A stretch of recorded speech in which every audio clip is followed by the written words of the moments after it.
हां हां माझे नाव संतोष दत्तू पाटील. आमचे वडिलांचे निधन 10 फेब्रुवारी 2014 रोजी झाले. त्यानंतर आम्ही असं निर्णय घेतला की गावात चळवळ ही मोठ्या प्रमाणात चालू आहे, अजून वाढावी. या दृष्टिकोनातून आम्ही नेत्रदान करण्याचा निर्णय घेतला. आम्ही ज्यावेळी वडील वारले त्यावेळी घरी गेलो, त्यावेळी अत्याळ्यातील एक सामाजिक कार्यकर्ते प्रकाश माने भेटले, त्यानंतर सर्जेराव पाटील भेटले. त्यांच्या कानावर घालून मग आम्ही ते नेत्रदान करण्याचा निर्णय घेतला.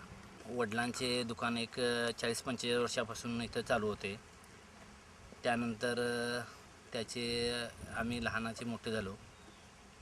त्याच्यानंतर मग आम्ही ते हॉटेल वगैरे व्यवस्थित करून त्यांचा व्यवसाय परत चालू ठेवलेला आहे.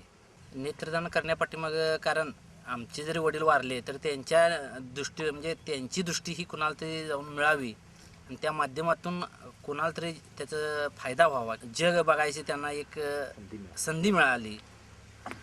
त्यासाठी आम्ही नेत्रदान करण्याचा निर्णय घेतला. गावात आमचे जे वातावरण होतं किंवा नेत्रदान करण्याची चळवळ ती अधिक वाढ व्हावी, त्यासाठी आमचंही सहकार्य व्हावं, या दृष्टिकोनातून आम्ही ते निर्णय घेतला.